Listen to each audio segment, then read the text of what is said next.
Olá, eu sou Evelyn Bé. No ABcast de hoje, vamos falar sobre reforma política.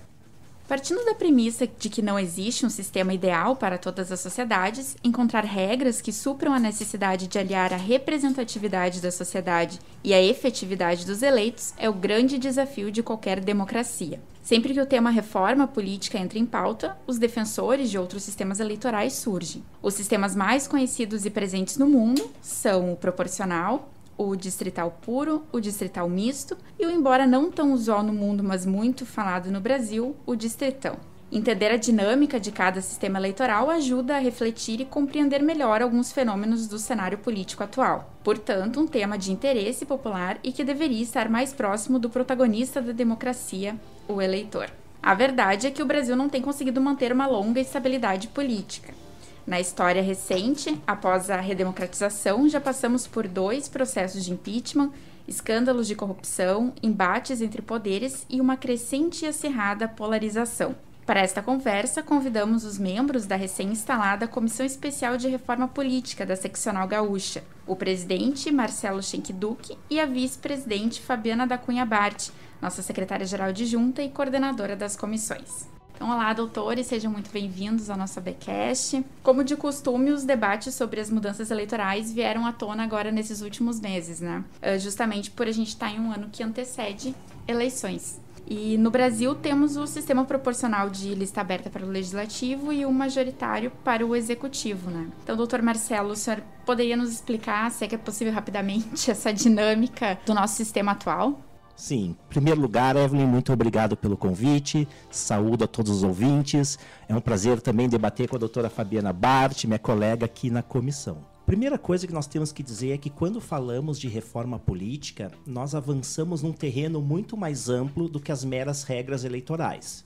Isso é sempre bom ter em mente. Por que a gente utiliza esse termo reforma política? Porque é um termo que pegou. Quando a gente fala em reforma política, se conduz mais ou menos a essas discussões que você apresentou na introdução. Mas, em verdade, nós tratamos de vários assuntos. Dentro do recorte eleitoral, um dos grandes campos de interesse, de nosso interesse em debatermos com a advocacia, com a sociedade, é justamente esse da viabilidade dos sistemas eleitorais vigentes. E aí, como você disse, nós temos inúmeros sistemas eleitorais que funcionam melhor ou pior de acordo com a cultura de cada povo, de acordo com as características de cada país. E eu, particularmente, junto com os meus colegas de comissão, pretendemos apresentar as possíveis alternativas ao que nós temos hoje. Porque nós partimos da premissa, Evelyn, Fabiana, que muitas pessoas não compreendem as especificidades de cada sistema eleitoral. E quando nós não temos essa pré-compreensão do que estamos lidando, fica muito difícil fazer uma análise crítica, seja ela positiva ou negativa. De modo que a proposta da nossa comissão é justamente trabalhar de um ponto de vista técnico, como funcionam esses sistemas, o que cada um tem de vantagens e desvantagens. E talvez o grande ponto de partida seria justamente a constatação de que quem procura um sistema perfeito não vai encontrar. Porque sistemas eleitorais, partidários, sistemas políticos como um todo, são fruto da ação humana. E nós, seres humanos, não somos perfeitos, longe disso. Então o que em verdade nós precisamos é basicamente uma conta de chegada. Considerando os desafios que nós temos na cultura política brasileira, os nossos desafios, enfim, dificuldades, qual é o sistema eleitoral mais indicado para o Brasil? E aí eu particularmente penso que não é o que nós temos atualmente. Tanto é verdade que esse sistema proporcional para os cargos do poder legislativo tem se traduzido numa representação política que deixa muito a desejar. Claro que existem pessoas boas, mas infelizmente o produto como resultado final tem sido muito aquém do esperado. E esse é o motivo pelo qual atrai tantas críticas. O que nós temos então é que valorizar a representação política no parlamento. E por que eu digo isso? Porque o brasileiro, de forma geral, ele é voltado a acreditar que a solução para todos os males, ou quase todas as soluções, passam pela figura presidencial, seja ela quem for. É quase que uma figura mítica, um salvador da pátria, que, como se tivesse uma varinha mágica, poderia resolver os nossos grandes problemas. E isso não é verdade. Porque grande parte das situações que impactam a nossa vida, as nossas necessidades, que unem a todos nós, são decisões que provêm do parlamento. Dificilmente um presidente, por melhores que sejam as suas intenções, consegue uma boa governança se não possui um bom apoio parlamentar e não conte com uma qualidade política nessa representação. E é por isso, Evelyn, que neste primeiro ponto eu resumiria dizendo mais ou menos o seguinte: o sistema proporcional para a eleição de deputados, federais, estaduais e vereadores, ele peca muito por gerar um enorme distanciamento entre os eleitores e aqueles que nos representam. Por um motivo simples, a gente não sabe quem está elegendo. Na proporção, tudo pode acontecer. E esse, então, é um dos principais defeitos que nós temos que correr atrás para melhorar. Doutora Fabiana, como a gente citou ali no início, né? A gente viveu recentemente várias crises, digamos assim, políticas, institucionais, né? Enfraquecendo não só o sistema político, mas as instituições brasileiras, né? Isso, como o doutor Marcelo explicou, essas dificuldades também passam pelo sistema político, né? Sem dúvida. Primeiro, então, gostaria de, nesse momento inicial de apresentação do próprio podcast e dos nossos colegas que estão aqui no estúdio, eu gostaria de agradecer o convite, não é, da nossa comunicação, da seccional, e gostaria de agradecer especialmente a parceria do professor Marcelo Schenck-Duck, seja na Comissão de Reforma Política que acabamos de instalar, seja em outras atividades acadêmicas e institucionais que estamos trabalhamos nesse período e trabalharemos certamente daqui para frente. Bem, nós vivemos num período de grande crise institucional, mas eu diria que talvez não seja uma particularidade apenas do Brasil, né? Acho que tem um grande espaço mundial para infelizmente, para esse tipo de discussão, né? Mas, claro, quando nós falamos em reforma política, nós estamos falando de como nós nos organizamos na sociedade, em realidade, né? Como o professor Marcelo dizia agora há pouco. Fala-se em reforma política e tu fez um questionamento sobre reforma eleitoral, porque tu trouxe ali questões atinentes ao sistema de eleição dos membros, né? Sejam do parlamento, seja do próprio executivo, quando tu falou em eleições majoritárias. Mas nós temos uma grande gama de questões que estão embrincadas na reforma, quando falamos em reforma política. Então, primeiro, né? Nós vivemos numa república, né? Vamos começar por aí, para quem nos ouve, né? Então, nem sempre foi assim, né? Então, nem sempre tivemos eleições e com mandatários que vão ficar por um determinado período pré-definido de tempo, né? Então, primeiro, me parece que república nós não questionamos, né? Não estaríamos falando aqui na reforma no que diz com a república. Bom, uma república federativa, já começamos aqui a ter um debate. Nossa república federativa com autonomia municipal e uma autonomia municipal ampliada, nós temos bem delimitada na Constituição de 88. Então, aqui é algo também que nós tivemos que ir fazendo arranjos. O próprio Supremo Tribunal Federal teve que ir preenchendo algumas lacunas no que diz com os municípios. E aí de toda ordem, inclusive na representação judicial, por exemplo. As procuradorias municipais, ao contrário das procuradorias dos estados, ao contrário da Advocacia Geral da União, não tinham status explícito na Constituição. Então, isso foi uma construção do Supremo Tribunal Federal. Enfim, esse é um exemplo no que diz com a federação, mas temos N exemplos. Prova disso, agora, enfrentamento da Covid, nós estávamos discutindo as competências concorrentes, não é? Em relação à questão da saúde. O STF foi chamado a se manifestar em mais de uma oportunidade. E isso tem a ver com o quê?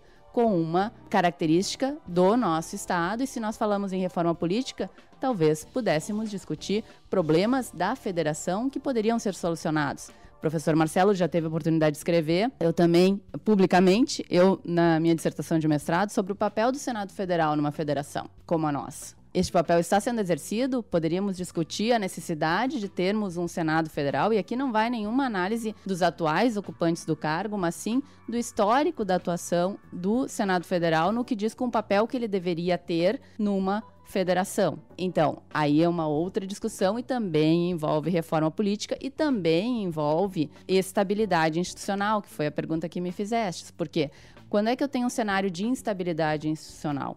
Quando a população, o eleitor, se eu estiver falando de reforma de eleições, o eleitor, ele não acredita nas instituições que o representam. E aí nós temos, né, que fazer todas essas discussões, porque, de uma certa forma, o eleitor está com uma grande desconfiança dos senadores, dos congressistas, parlamentares, né, digo, em nível federal, em nível estadual, da vereança. O eleitor tem uma grande desconfiança dos prefeitos, dos governadores, do presidente da República, e isto não é, infelizmente, uma novidade recente. Nós já viemos há alguns anos com este modelo de desconfiança, ou seja, essa crise de representatividade, como tecnicamente nós referimos, e prova disso é que nós tivemos muitos processos de impeachment. E impeachment não é para ser um movimento natural das chefias de Estado, das chefias de governo. Essa é uma outra discussão também que a gente poderia fazer. Falava, né? Vamos voltar. São vários assuntos, mas é que nós estamos falando de reforma política. Também nós temos que ter presente que nós vemos república, federativa e num regime presidencialista.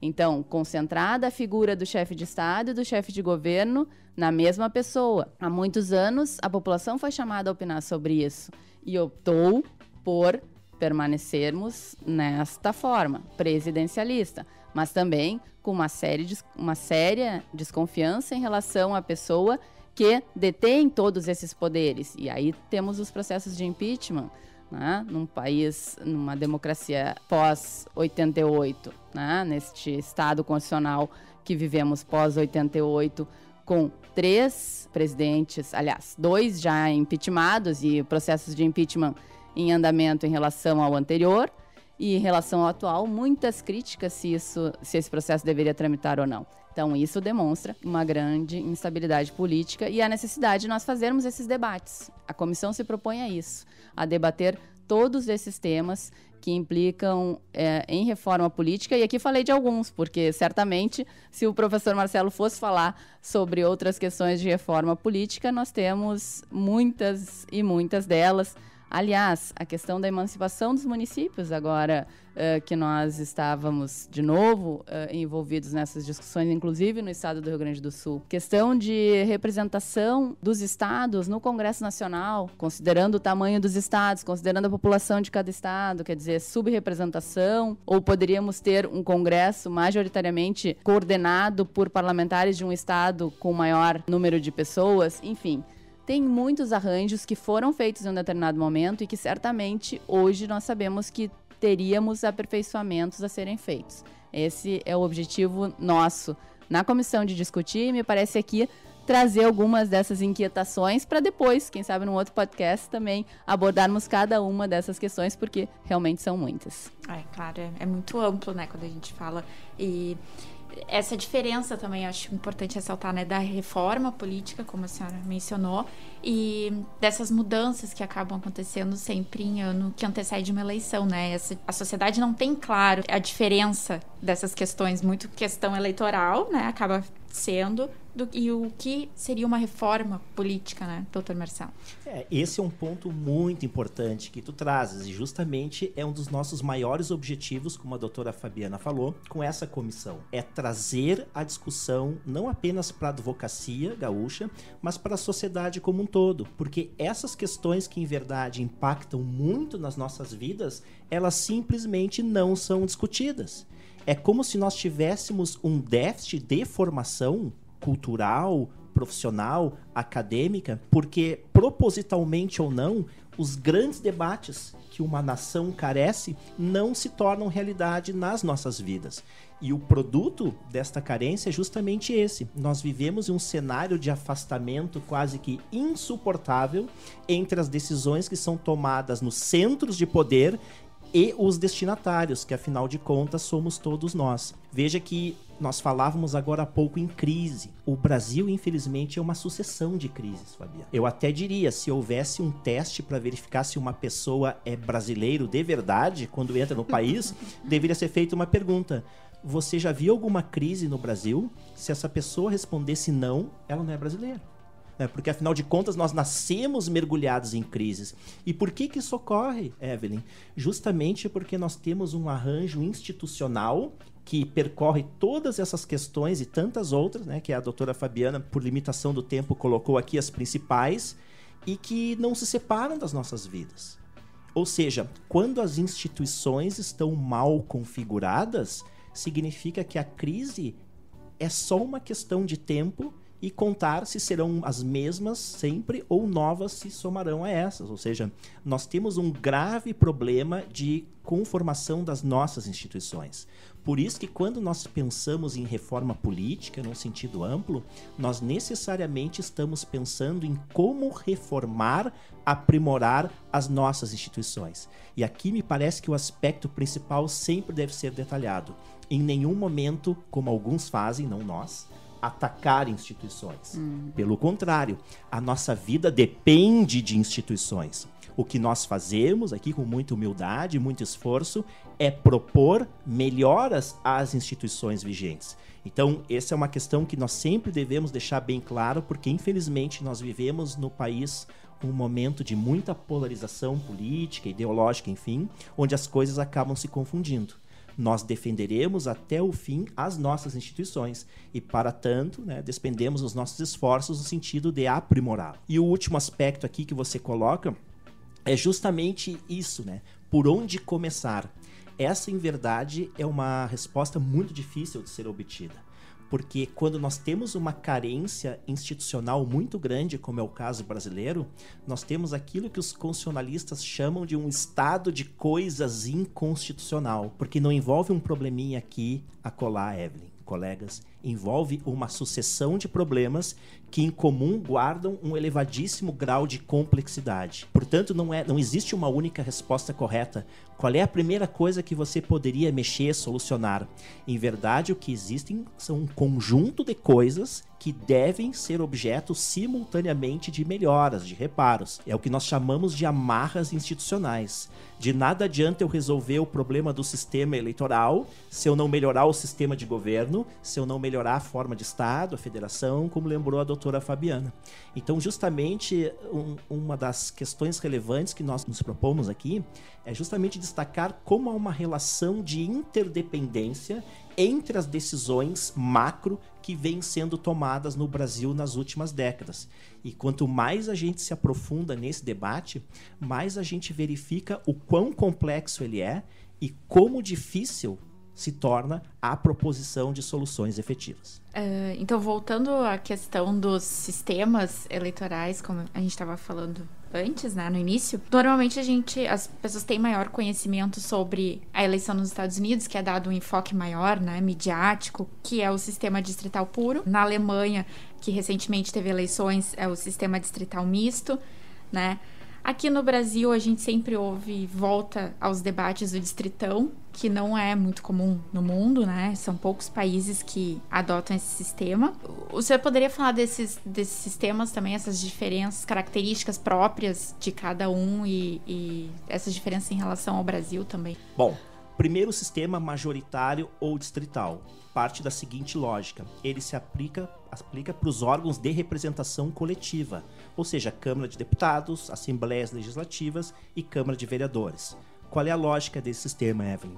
Se reparte o respectivo estado, se for uma eleição para deputados federais, por exemplo, em tantos distritos quantos forem o número de cadeiras a serem preenchidas. Por exemplo, o estado do Rio Grande do Sul elege 31 deputados federais. Se repartiria o estado do Rio Grande do Sul em 31 distritos eleitorais, por critérios que combinam a geografia com a população, o número de eleitores, portanto demográficos, e a lógica é que cada partido indica um único candidato no respectivo distrito, e somente o eleitor alistado neste distrito pode votar no respectivo candidato. Então, vamos pegar um exemplo prático.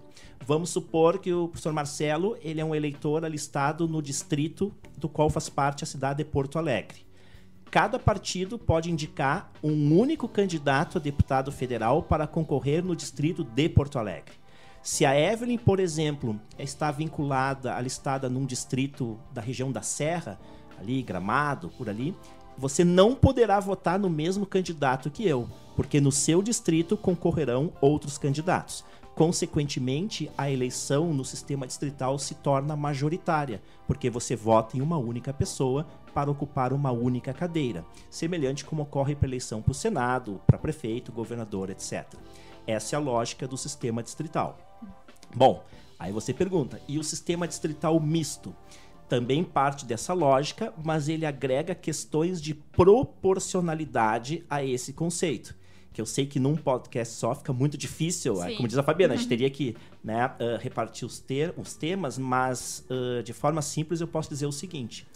No sistema distrital puro, cada distrito elege um único candidato, o que pode significar que o eleito se deu por uma pequena margem.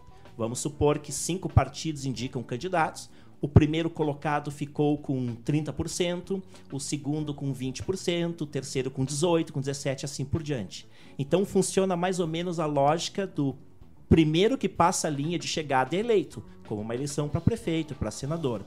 Isso pode trazer alguns inconvenientes, que é fazer com que uma grande parte da população fique sem representação. Porque se cada distrito, vamos imaginar, um único partido vence por 30%, os outros 70% ficariam sem representação numa hipótese extrema, que na prática não ocorre, mas teoricamente pode ocorrer. Então os alemães inventaram um sistema muito complexo, que eles chamam de distrital misto, onde metade dos representantes no parlamento são eleitos pela lógica do distrital puro, um voto por distrito, e a segunda metade pelo resultado que todos os partidos obtêm na eleição. Então, com isso, eles agregam o critério da proporcionalidade nas eleições majoritárias, para que as minorias subrepresentadas também tenham assento no parlamento. Então, seria uma forma de corrigir algo que teoricamente é possível, não estou dizendo que acontece, mas teoricamente é possível no sistema puro, que é sempre o candidato de um único partido vencer em todos os distritos e os demais partidos, embora bem votados em todo o estado, ficarem sem representação. No sistema misto isso não ocorre, porque metade da composição do parlamento é pelo desempenho que todos os partidos tiveram.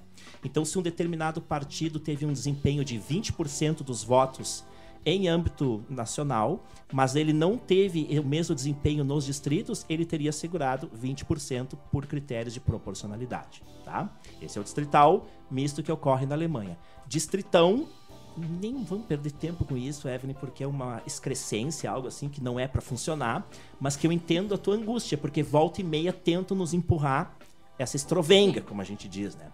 Aí seria o quê? Todos os mais votados dentro do estado são chamados na ordem de votação. Aí vocês poderiam perguntar, mas professor, o que isso tem de ruim? O que tem de ruim é que ele esconde várias desvantagens, porque isso perpetuaria os caciques partidários no poder, que seriam aquelas pessoas que dominam a máquina partidária, têm mais acesso do fundo partidário e enfraqueceria a renovação. Até porque os partidos você votaria, né, nos nomes mais conhecidos, tal. Então o distritão nada mais é do que uma ordem direta de votação. E o sistema que nós temos hoje, finalmente, é o proporcional, que é aquele onde cada partido elege um número de deputados na exata proporção dos votos que o partido teve. E por que isso é ruim, para encerrar esse tópico? Porque justamente você não tem controle em quem você está elegendo. Se a Evelyn tem uma votação expressiva, ela empresta os seus votos para os seus colegas de partido. E isso é muito ruim porque ao votar na Evelyn, eu posso estar elegendo o José, o Pedro por tabela, alguém que eu jamais desejaria. E o outro inconveniente é que, como todos os candidatos disputam votos em todas as regiões do estado, fica impossível saber o que cada um pensa, não é mesmo, Fabiana? Acerca dos temas sensíveis às nossas vidas. Então vamos pensar, a doutora Fabiana se preocupa muito com as questões ligadas à proteção das mulheres, violência contra mulheres, etc. Como é que eu vou saber o que cada um dos 600 candidatos que todo ano se apresentam à vaga de deputado federal pensam sobre violência contra as mulheres. É impossível, porque eu não tenho como chegar perto dos 600. Por isso que no sistema distrital, onde cada partido indica um único candidato por distrito, esta aproximação que se faz entre o candidato e o eleitor é decisiva para a melhora da representação política, porque agora eu tenho como saber o que o meu candidato a deputado federal pensa. E num universo onde todos disputam votos em todos os lugares do estado simultaneamente, isso não é possível. Como o senhor comentou também no início, uma das críticas ao proporcional é justamente essa grande quantidade de partidos que acaba tendo uma grande quantidade de representantes, vamos dizer assim, no Congresso, mas que o sistema presidencialista precisa ter uma composição, né, para votar temas importantes para realmente haver mudanças ou não, né, nesses temas. Então, foi criada a cláusula de barreira, né? Isso seria um mecanismo assim a longo prazo? Você enxerga essa mudança ou não? A cláusula de barreira, Evelyn, é um dos tantos assuntos muito relevantes dessa discussão.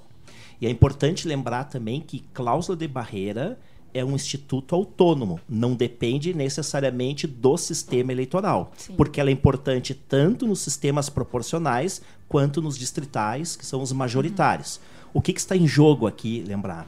É evitar que haja uma proliferação, né, interminável de partidos políticos que não agreguem ideologias minimamente identificáveis. E aí que eu me reporto ao que nós dizíamos agora há pouco.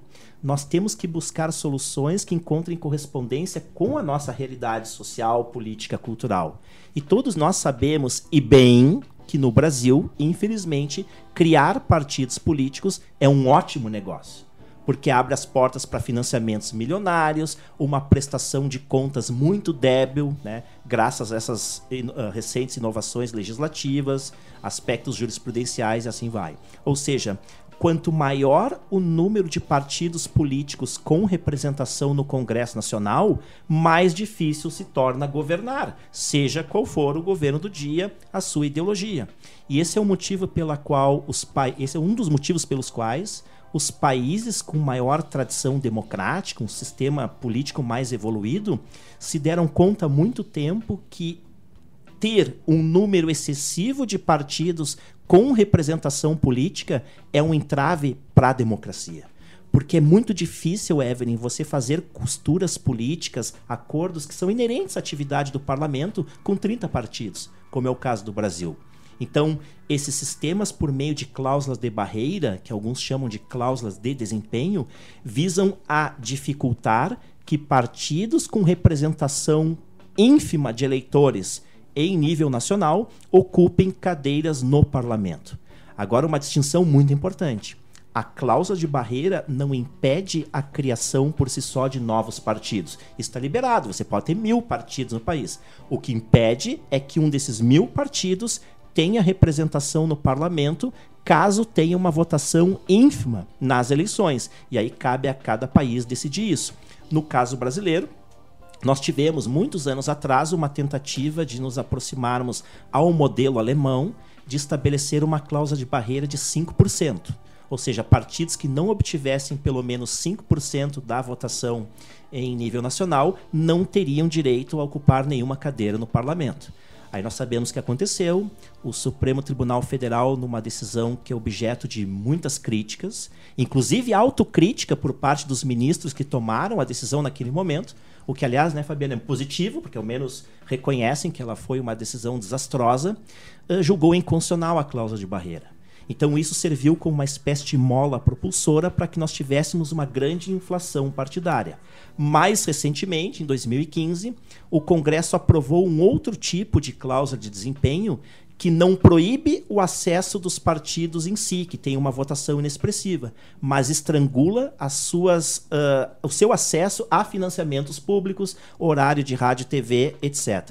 O grande problema, Evelyn, é que nós temos enfrentado no Brasil avanço e retrocesso. Então você avança na cláusula de barreira e anos depois o Congresso, ele mesmo tenta voltar atrás conforme os interesses de ocasião. Então este, para resumir, é um tema ainda muito mal resolvido na nossa cultura política e que necessariamente tem que ser enfrentado. E a gente tem a retomada de debates, né, esse ano, que foram coisas que foi em 2017, a cláusula de barreira, o fim das coligações também é um tema, né? A gente teve essa tentativa de alteração. Até na cláusula de barreira não se falou, mas na volta das coligações se tentou, né? Como isso também impactou, porque já foi sentido nas últimas eleições municipais. O que vocês podem, doutora Fabiana, falar sobre o que já foi sentido dessas mudanças e o que ainda a gente pode ver agora em 2022? É o que nós falávamos até agora, né? Nós temos feito pequenas alterações, digamos assim, alterações superficiais no nosso sistema político. A questão das coligações é uma delas, talvez porque seja a que reunia mais vozes contrárias à formação das coligações. Me lembro quando nós tínhamos, em nível nacional, uma coligação entre o Partido dos Trabalhadores e o Partido Progressista. Uma realidade muito diversa do que nós tínhamos aqui no nosso estado, que o Partido Progressista fazia oposição ao Partido dos Trabalhadores, que governava o estado naquela ocasião. Então, nós tínhamos realidades completamente diversas e isso, de uma certa forma, desmascarava o que é a realidade dos nossos partidos, que, infelizmente, é uma realidade de partidos muito fisiológicos, não digo todos, não estou falando sempre, mas vemos com muita clareza essa questão e também não sou eu que estou dizendo, né? Tem farta doutrina apontando na questão da fragilidade dos partidos políticos no Brasil. E talvez aí esteja um dos grandes problemas do nosso sistema político, mais especificamente do nosso sistema eleitoral. E a proibição de coligações veio resolver este problema.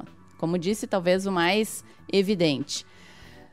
Houve, sim, alguns reflexos positivos já nas eleições municipais de 2020, mas estudos já demonstram que essa questão repercutiu positivamente em municípios menores, em especial.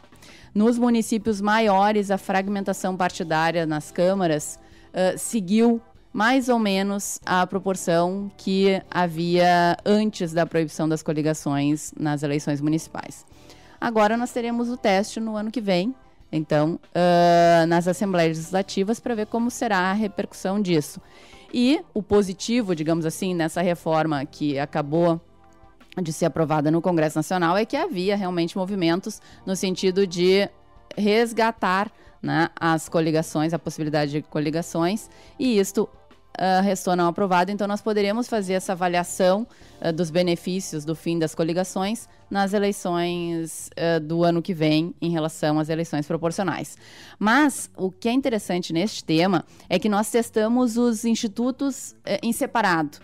E aí, muito apropriada a fala do professor Marcelo, no sentido de que nós não discutimos as grandes questões. E muitas vezes retirar um instituto não traz o resultado esperado, como eu acabei de referir, né? E a pergunta foi em relação às coligações. E aí nós temos N questões que nós já sentimos isso no nosso sistema.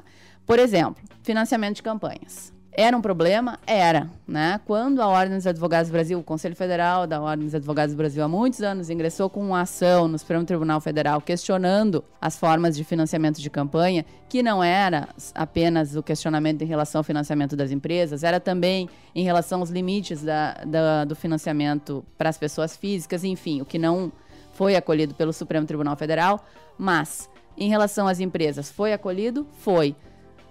Isto teve a sua relevância? Sim, nós tivemos um escândalo de corrupção logo após o julgamento dessa ação e que demonstrou e desmascarou que uma das 10 empresas que mais financiava campanhas no nosso país estava seriamente envolvida com corrupção. Sempre dissemos que não era doação de campanha, era investimento em negócios para serem feitos depois por essas grandes empresas com o Estado. Bom, então teve efeitos positivos, era uma alteração necessária, só que foi uma alteração feita por fora, pelo Supremo Tribunal Federal. E isoladamente. Quer dizer, nós não tivemos outras alterações necessárias como esta mesmo, envolvendo o próprio sistema. Então, nós continuamos com financiamento de campanha alto, que é o necessário para eleições proporcionais, como disse o professor Marcelo, tem que fazer campanha em mais de 500 municípios, isso torna cara qualquer campanha, isso necessita que sejam carreados recursos para essas campanhas. Bom, as empresas não doam mais, então a discussão que não foi feita, porque não era o momento de fazer no Supremo Tribunal Federal, quem vai financiar essas campanhas? E aí nós tivemos a criação de um fundo de financiamento de campanhas, nós temos tido discussões quanto aos imensos valores que serão carreados a esse fundo no âmbito do Congresso Nacional. Por quê? Porque nós tratamos disso separadamente, né? Nós atacamos só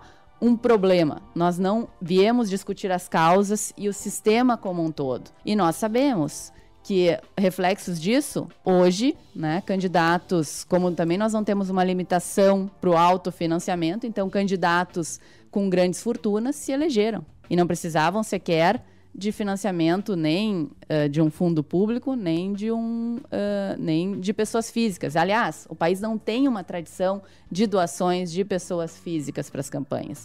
Isso também é outro aspecto que reflete a carência programática dos nossos partidos políticos.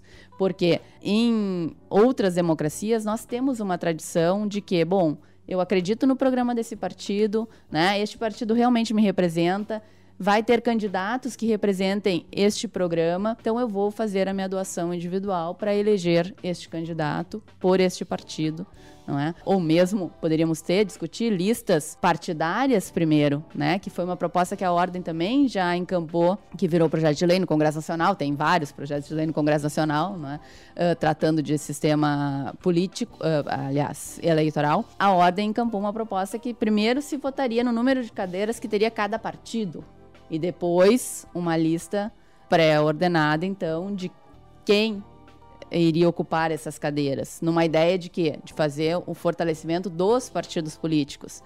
Mas aí nós teríamos uma outra discussão, como ter maior democracia intrapartidária. E aí, naquele projeto, se previa a participação, inclusive, de instituições externas, Ministério Público, dentro dos partidos, e é uma outra discussão, eleições diretas para formar a lista pré-ordenada, uma lista fechada pré-ordenada pelos partidos, mas também com uma votação da população num segundo momento. Enfim, são muitas tentativas, mas todas elas, como falava o professor Marcelo, nós temos que buscar uma discussão ampla e não atacar um ponto isoladamente, porque com o sistema todo com muitas dificuldades, né, nós não teremos os resultados esperados. E, infelizmente, nós só fazemos discussão de reforma eleitoral em setembro, outubro do ano que antecede umas eleições. E aí nós fazemos, de regra, de forma muito atabalhoada. Neste ano, por exemplo, nós tivemos uma comissão especial que foi formada às pressas, sem audiências públicas. Não é a forma que nós teremos, certamente, de aprimorar o nosso sistema, nem o eleitoral e muito menos o político, né, ampliado nesse sentido. Então, Evelyn, coligações tiveram efeito positivo? Sim, mas temos que testar mais ainda. Certamente temos que aperfeiçoar o restante do nosso sistema eleitoral para que o fim das coligações tenha um efeito desejado e esperado, no sentido de reduzir o número de partidos nos parlamentos e facilitar a governabilidade. Porque tudo isso que nós estamos falando aqui é também uma crise de governabilidade que é acentuada com essa fragmentação partidária, e por isso o presidencialismo de coalizão, e por isso que nós falamos de todos os governos há muitos anos no nosso país que precisam fazer acordos com o Centrão, e aí acordos com o Centrão são partidos que têm, né, aquele partido que... um balaio de gatos, vou referir assim, com todo respeito, inclusive aos gatos, porque tenho e gosto. Mas, enfim, são partidos que defendem pautas progressistas na economia, conservadoras nos costumes, ou não, né? Muitas vezes ao contrário. Então, mas tudo misturado, é nesse sentido que eu quero dizer o balaio de gatos. Mas o fato é que nós precisamos de partidos mais fortalecidos, com mais democracia partidária, e com mais respeito a programas discutidos com a população. Isso aproximaria os partidos dos eleitores e aproximaria depois os eleitos dos eleitores, e é isso que nos falta no nosso país, infelizmente. E quem proporia essas discussões é quem está no poder, quem quer se manter no poder, digamos assim, né? Que foi eleito por esse sistema, né? Então, aí tem toda uma discussão também dos limites em que nós fazemos essas discussões. Também já se propôs que fosse constituída uma assembleia exatamente para discutirmos essas reformas, né? A reforma política. Mas aí também nós teríamos que ter, no mínimo, uma sociedade menos polarizada como nós temos hoje. Porque senão os riscos de nós constituirmos uma assembleia, e temos um exemplo próximo aqui, o Chile, né? Os riscos de nós constituirmos uma assembleia num estado com um tecido social absolutamente desgastado e cindido, é nós acabarmos legislando em cima da crise e trazendo soluções que não tenham efeitos positivos a longo prazo. Esse aspecto que a doutora Fabiana levanta é fundamental.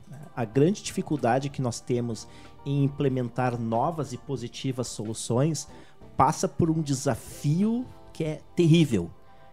Aqueles que são responsáveis pelas mudanças, deputados, senadores, enfim, a nossa representação política, são justamente aqueles que se beneficiam do atual sistema e, portanto, não têm boa vontade, intenções em modificá-lo.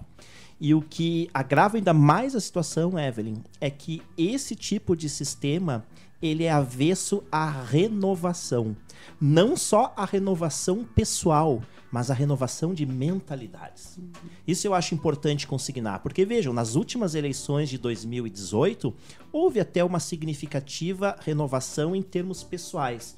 Ingressaram pessoas com outro perfil, muitos jovens, enfim. Mas a pergunta que se faz, houve uma renovação de mentalidade? E a resposta para mim é clara, não. Porque os costumes, em sua grande maioria, vêm sendo os mesmos. E por isso que quando nós estudamos esse tema da reforma política, volto a repetir, nós temos que ter um enfoque institucional. Porque quanto melhores forem as instituições, mais elas tendem a produzir comportamentos positivos. Contrariamente, quanto mais viciadas e mal calibradas estiverem as nossas instituições, mais elas incentivam este comportamento negativo numa espécie de círculo vicioso. Então o nosso grande desafio é inverter esse círculo, sair de um círculo causal negativo para um círculo causal positivo. E nós só vamos conseguir isso quando de fato conseguirmos modificar o modo como essas instituições funcionam, o que passa necessariamente por reformas profundas no sistema eleitoral, que esteja apto a eleger pessoas melhores e mais comprometidas com os ideais republicanos. E não essas pessoas que podem até ser diferentes do ponto de vista individualmente considerados, mas que a mentalidade acaba sendo sempre a mesma. E eu dou um exemplo de como isso pode ser pensado. Quanto maiores forem os números de privilégios que são conferidos a essas castas políticas, mais atrativo se torna ser um representante político. De modo que muitas pessoas que lá estão, com certeza, não digo todas, mas um número considerável, não estão lá imbuídos de um ideal de transformação, mas sim porque é muito conveniente você ser deputado, você ser senador, você tem regalias, enfim, poder e assim por diante. E quando nós entramos nesse aspecto dos sistemas eleitorais, nós temos condição justamente de reverter esta questão. Porque se nós aproximarmos mais aquele que é eleito do eleitor, no sentido de que tenha mais cobrança, que a pessoa possa ser destituída do seu mandato, inclusive no curso, se comportar mal, a figura do recall, como existe em outros países, diminuindo os privilégios destas castas, para que isso não se torne também uma profissão de vida. Algo que eu questiono muito, Fabiana. Assim, aqueles políticos que permanecem na política como verdadeiras dinastias familiares. Começa no avô, vai para o pai, chega no neto e ficam anos na política. Isso não pode ser assim, porque isso não combina com uma república onde tais cargos são eletivos e temporários. Então, se nós não atacarmos todas essas frentes, nós vamos permanecer tratando a política como algo que, como um imã, né, imanta e atrai um rol de oportunistas, que é o que, infelizmente, muito tem acontecido no país. Pessoas que se aproveitam da condição de representantes para resolverem primeiro os seus problemas e depois, quando os da população brasileira. Então, é importante que a gente traga a sociedade para esse debate no sentido de conscientizar as pessoas que o voto é algo muito importante. Talvez o compromisso cívico mais importante a cada ano que nós temos, o de comparecimento nas urnas. E a impressão que eu tenho, Evelyn, Fabiana, é que, infelizmente, a população brasileira, por questões culturais, enfim, de formação, ela não tem ainda a noção da importância que esse momento do voto, uma pesquisa prévia de quem está votando, um contato mais próximo com o seu candidato, no sentido de cobrança, representa para as nossas vidas. Então, um dos nossos objetivos é também um objetivo de fortalecimento da cidadania. Deixar sempre claro a importância que as decisões políticas têm nas nossas vidas. Porque de nada adianta dizer, eu não gosto de política, eu odeio política, assim por diante. Eu sempre digo, tudo bem, mas se você assumir essa postura, por coerência você vai ter que dizer, eu não gosto de segurança pública, eu não gosto de saúde pública, eu não gosto de infraestrutura. Mas como assim, professor? Claro, porque essas decisões, gostemos ou não, são tomadas na esfera política. Na complexidade de uma sociedade, né, grande, enfim, multicultural, eu não tenho como decidir essas questões, eu preciso de representantes. Então, se eu dependo nessas questões que são chave para todos nós de bons representantes, é bom que a gente se interesse naquilo que eles estão fazendo. Isso passaria até por, como o senhor disse, cultural, uma formação nas escolas até, para criar essa conscientização, né? Porque hoje em dia, realmente, as pessoas não se interessam em votar, em exercer a cidadania. É complicado, né? Criar esta consciência. Sem sombra de dúvida. E eu dou um exemplo para vocês, né? Os colegas que nos ouvem, né? Se concordam. No Brasil, na Constituinte, se tratou logo de estender o direito de voto aos menores de 16 anos, entre 16 e 18, como voto facultativo. Tudo bem, nada contra. Mas eu pergunto, e se tratou de incluir nas escolas, nos currículos, alguma matéria relativa ao funcionamento das instituições, como funciona o processo eleitoral e assim por diante? Porque veja, Evelyn, nós jogamos um jogo cujas regras não nos são ensinadas. Se você pergunta para a população em geral, você sabe como funciona o sistema proporcional? Como funciona o voto em lista? As alternativas? Grande parte das pessoas, Fabiano, vão dizer não. E é culpa das pessoas? Evidentemente que não. É culpa de um sistema educacional que gosta muito de manipular os eleitores. Então eu desconfio muito dessas tratativas que não visam a um aprofundamento dessas questões no sentido de formação de um tecido social sólido. Porque somente por meio de formação, de educação, enfim, nós podemos resistir a essas atitudes arbitrárias que infelizmente ocorrem no nosso país.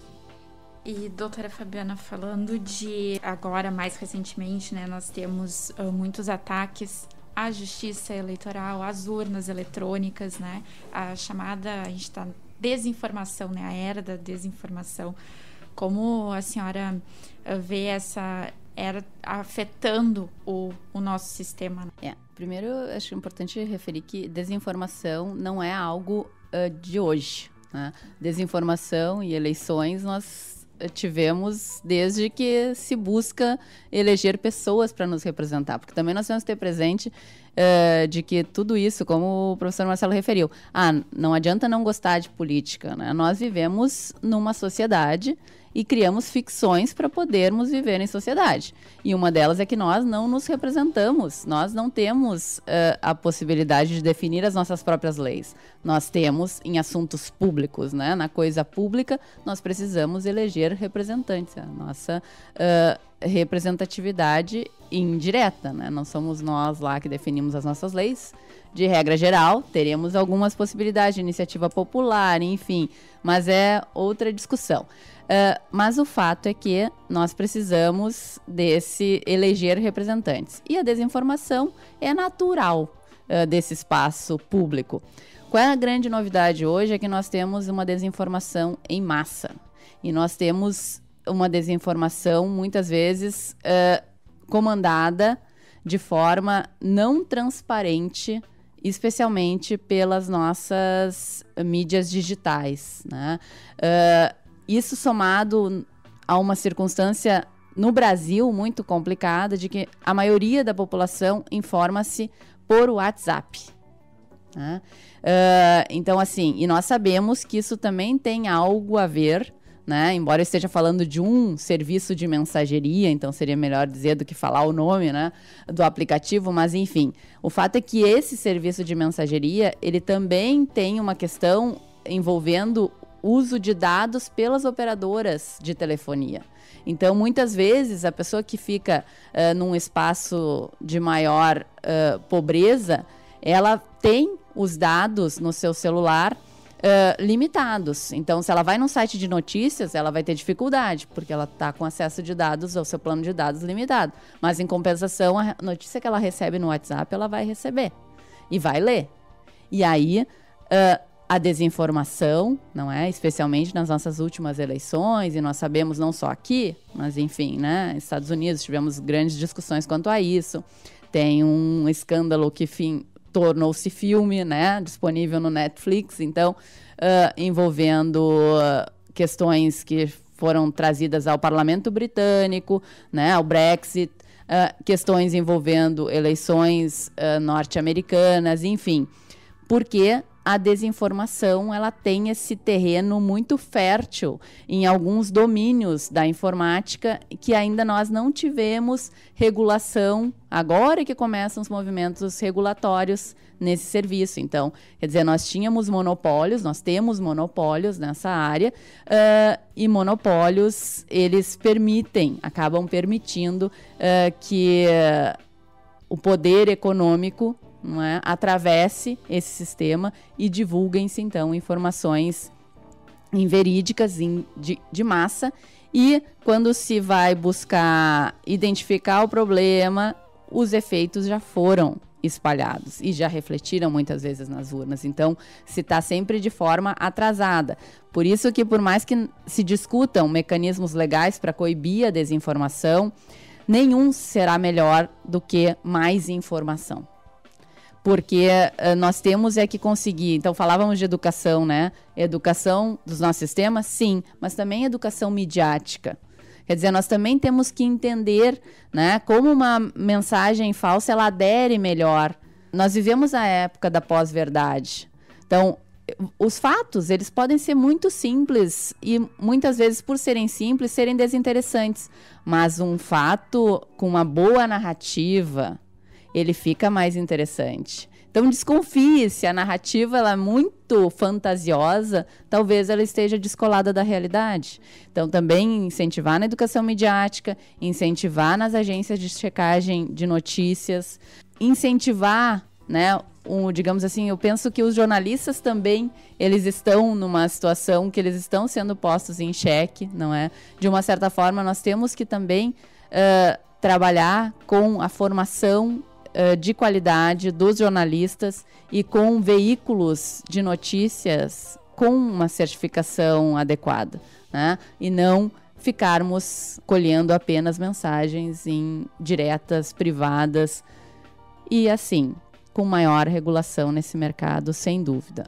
Agora, como vou finalizar, voltando ao início. De novo, nós vivemos num momento que a desinformação ela só tem uma outra forma de disseminação, mas ela sempre existiu.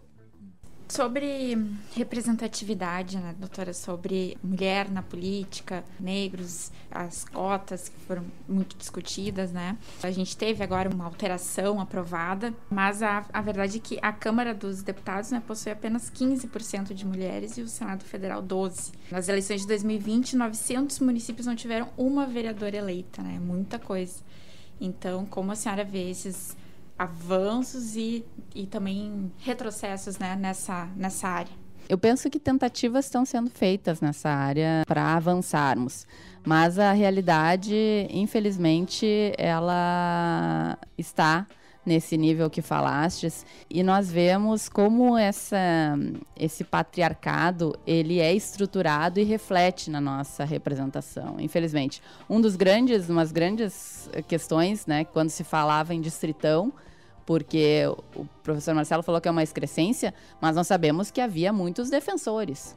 Quer dizer, num distritão, pega o Rio Grande do Sul, quantas mulheres nós elegeríamos sem alguma medida de proteção à representação feminina? Muito poucas, certamente. Aliás, tem pesquisas que demonstram que essa política de pai para filho que o professor Marcelo referiu, não é, que é típica do nosso clientelismo, ela ocorre também de marido para esposa. Então, ainda esse percentual de mulheres que referes, Evelyn, ainda se encontram muitas mulheres que não se elegem pela sua condição feminina, mas sim por uma questão realmente de caciquismo partidário, que também implica em reversão, né, dos votos, muitas vezes do marido, e muitas vezes, nós sabemos também, muitos mandatos de marido cassado, e que esses votos acabam migrando para as mulheres. Mas, enfim, avanços tivemos. Inclusive pela própria atuação da Justiça Eleitoral. Isso também tem que ser referido. Porque essa questão das candidaturas laranja, né, foi uma posição jurisprudencial da Justiça Eleitoral, no sentido de que a candidatura laranja não implicaria na punição da mulher, eventualmente, né? Mas isso refletiria em todo o partido. E isso foi bastante importante para trazer a credibilidade a esse sistema que obriga que os partidos invistam parte, não é, dos seus fundos para eleições de mulheres, para campanha de mulheres. E veja que é lamentável, mas tem mulheres que muitas vezes candidatam-se e não sabem que estão tendo seus nomes utilizados, né, para a finalidade de eleger outros candidatos que fazem aquelas dobradinhas, né, aqueles santinhos. Então, interior do estado aqui, candidato a deputado federal X, e aí pequenininho lá, candidata Y, né. Então, tem mecanismos, temos avanços. Acho que o tema está muito mais discutido agora mesmo, né? Falaste, nós tivemos a aprovação, então, também de uma alteração em relação a mulheres e negros, né? Mas me parece que tem sido insuficientes para combater um patriarcado que está estruturado no nosso sistema. Infelizmente, precisamos evoluir para algo que assegure cadeiras. Eu tenho essa posição. Cadeiras nos parlamentos para mulheres, porque senão nós não conseguimos combater a situação de subrepresentação de gênero que nós temos no nosso país. Veja o trabalho que as mulheres têm demonstrado em temas relevantes que ocorrem no Congresso Nacional, que eu não vou adentrar qual, por muito tumultuado, mas o fato é que elas se destacam na atuação em temas relevantes, embora sequer tenham garantido espaço em comissões parlamentares de inquérito de grande repercussão nacional.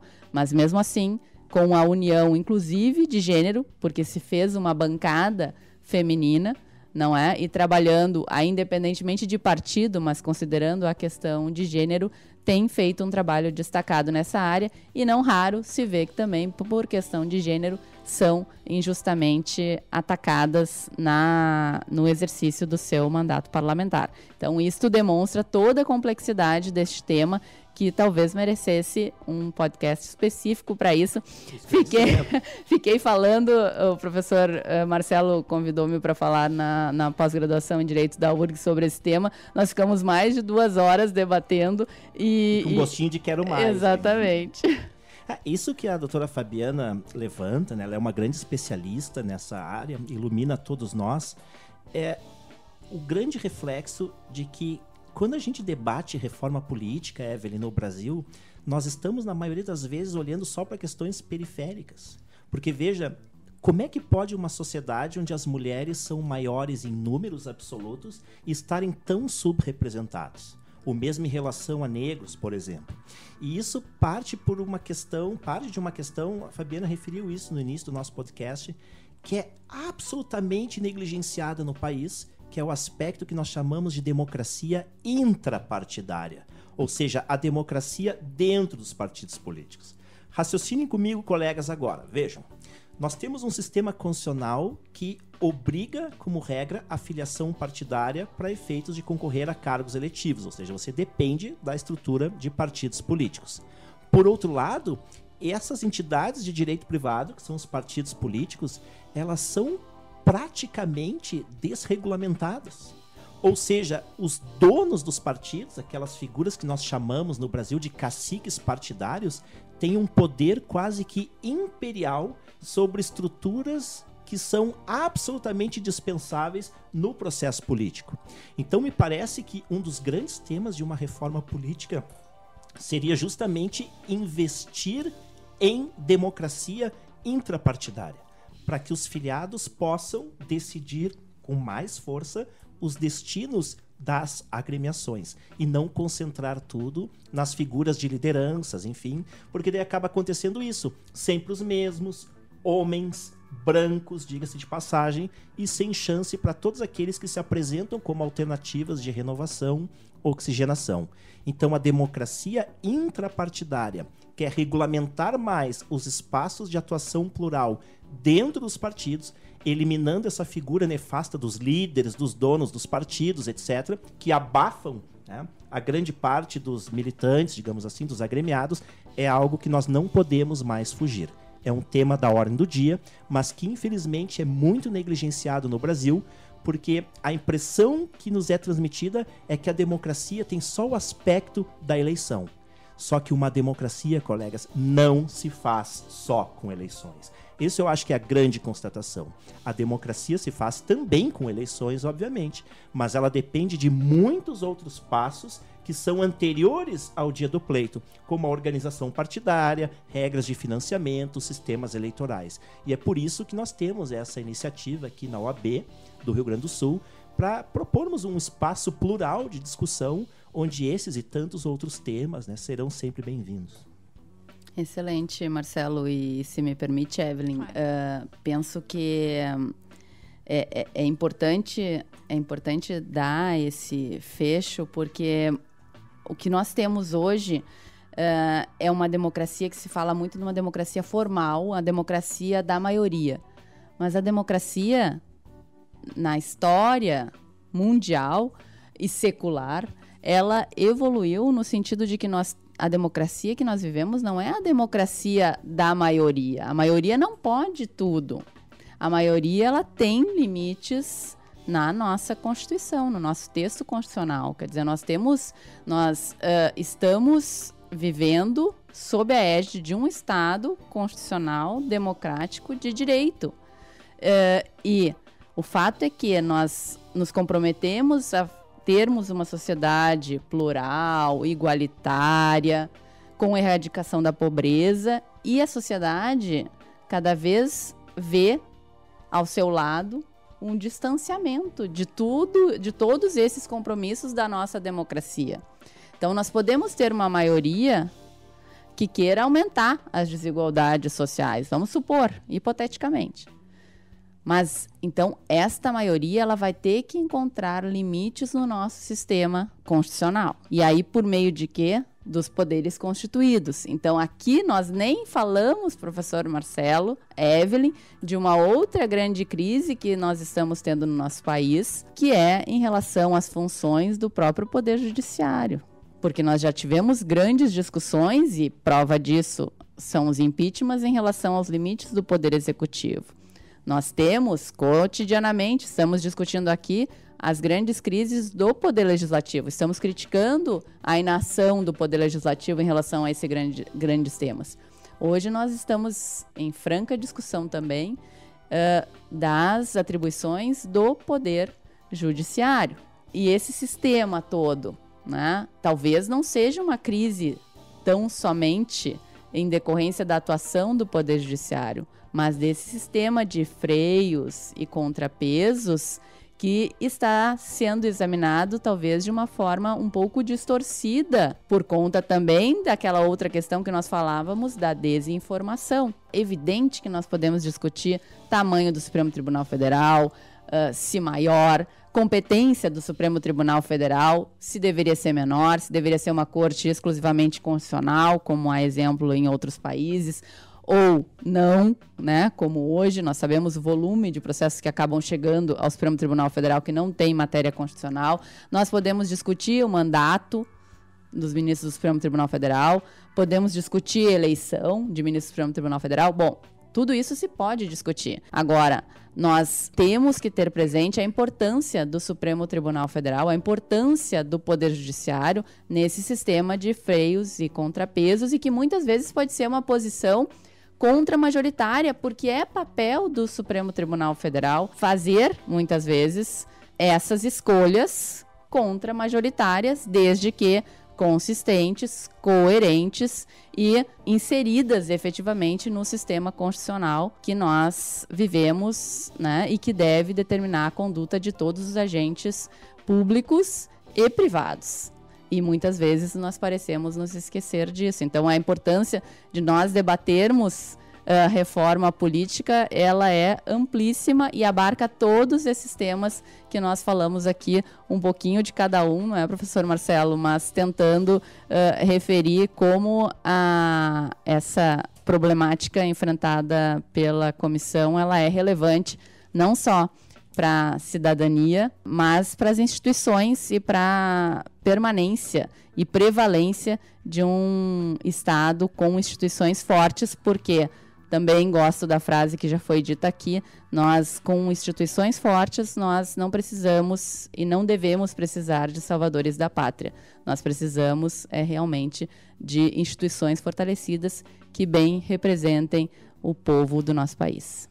Ótimo, então, doutores, agradeço muito a presença de vocês, como a gente referiu, né, são muitos temas, a gente, infelizmente, não tem tempo, né, teria que ter mais programas para abordar tantas questões, mas quero, então, que vocês deixem essa mensagem final. Doutor Marcelo, algum ponto que o senhor queira referir da nossa conversa? Não, eu queria apenas agradecer a oportunidade, dizendo que a nossa Comissão Especial de Reforma Política está aberta a todos os colegas da advocacia para que se juntem a nós e venham participar das discussões, proponham temas. A nossa análise sempre é técnica, ela visa a apresentar como os institutos políticos funcionam, né, de modo que as pessoas possam, conhecendo as suas características, propor qual seria o melhor, qual seria o pior e assim por diante. Ou seja, nós não temos a pretensão de propor soluções mágicas, mas a nossa obrigação é simplesmente trazer informação, sempre de um ponto de vista técnico, institucional, a esse importante debate. Então fica aqui o meu agradecimento à OAB-RS por nos proporcionar esse espaço de discussão, em especial a minha querida colega, a doutora Fabiana Bart, por se juntar a mim e a tantos colegas nesse projeto.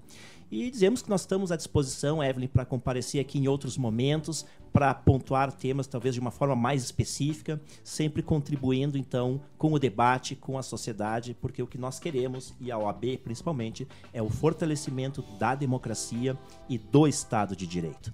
Só que sem uma sociedade minimamente consciente dos desafios de cada época, essa missão de fato se enfraquece. Então, quanto mais nós tornarmos essas discussões públicas, mais centrarmos nos grandes debates nacionais, mais perto estaremos de construir uma sociedade livre, justa e solidária dentro de um cenário de democracia, de Estado de Direito, de proteção das minorias. Muito obrigado. Obrigada, doutora Fabiana. Da mesma forma, apenas agradecer. Realmente foi um prazer conversar com o professor Marcelo, contigo, Evelyn. Espero que quem nos ouça aprecie a discussão e venha se juntar a nós, porque a OAB ela tem que ser esse espaço institucional plural. Tenho dito que mais do que um órgão de classe, e isso sem diminuir a importância dos órgãos de classe, porque eles são relevantíssimos, a OAB ela tem um papel realmente institucional destacado na Constituição de 1988. Nós somos a única autarquia sui generis relacionada, então, à regulação da classe que tem esse espaço, né, esse locus constitucional, e tem, inclusive, este papel, muitas vezes propositivo, de corrigir as inconstitucionalidades que se apresentam. Tem a legitimação universal para a propositura de ações diretas de inconstitucionalidade e já fez uso desse papel institucional, inclusive em termos de reforma eleitoral, no que diz com financiamento de campanhas, mas dentre outros temas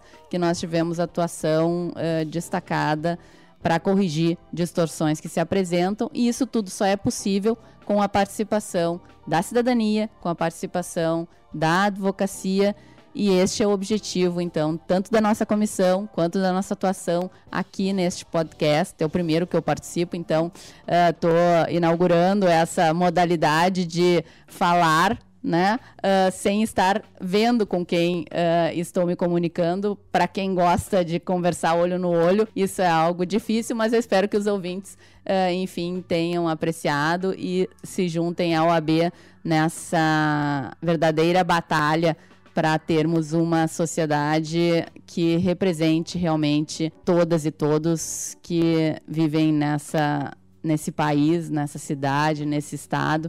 É isso que nós queremos, né? Que todos possam ser vistos, que todos possam ser ouvidos e que todos possam participar da sua instituição de classe e das suas instituições. A OAB, eu gosto de destacar que a sociedade civil ela tem um papel muito importante no nosso país e que talvez nós estejamos, muitas vezes, por desacreditar as instituições, abrindo mão do papel da sociedade civil. E a OAB ela tem essa importância de deixar presente sempre esse resgate da cidadania e da sociedade civil organizada em todos os temas relevantes, e as questões envolvendo a reforma política, sem dúvida, é um desses temas.